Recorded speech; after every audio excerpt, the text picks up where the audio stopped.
Bonjour, je suis Tom Migaud de Tom Migaud Photographie. Dans nos deux derniers épisodes, nous avons parlé du triangle d'exposition et d'un de ses composants, l'ISO.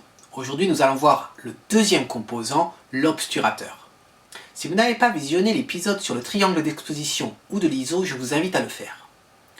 L'obturateur sert à réguler le temps d'exposition du média à la lumière, que ce soit la pellicule ou un capteur dans un appareil digital.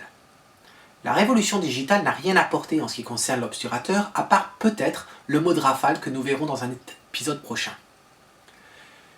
Le temps d'exposition est généralement exprimé en fractions de secondes, voire en secondes et même dans des occasions rares, en centaines de secondes. La plupart des appareils réflexes que l'on trouve sur le marché vous permettent de prendre une exposition aussi rapide que 1/8 millième de seconde.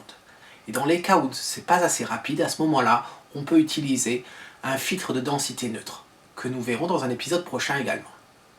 Regardons de plus près l'échelle du temps pour votre obturateur et commençons avec la valeur d'une seconde.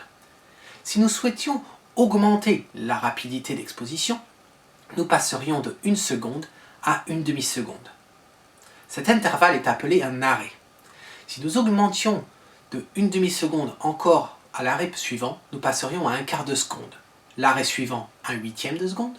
L'arrêt suivant, 1/15, l'arrêt suivant, 1/30, 1/60, 1/125, 1/255, etc., etc. Et vous comprenez la logique. Il est important de noter qu'à chaque fois que vous augmentez la vitesse d'exposition d'un arrêt, en fait, vous réduisez de moitié le temps d'exposition. Tout comme si vous réduisez cette vitesse, vous allez augmenter le temps d'exposition par 2. Donc vous allez sûrement me dire, mais alors quelle est la meilleure valeur à choisir pour le temps d'exposition?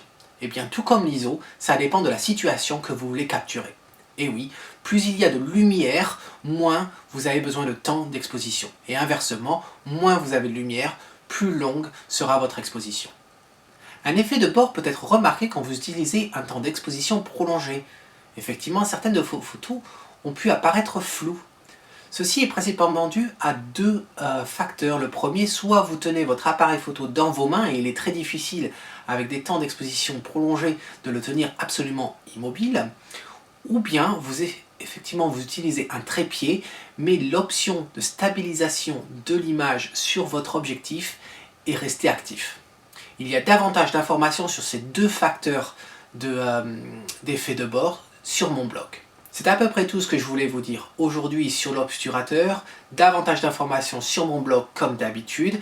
Dans notre prochain épisode, nous parlerons de l'ouverture de votre objectif. Et en attendant la prochaine fois, c'est Tom Migaud qui vous dit, si vous aimez ce que vous voyez, capturez-le.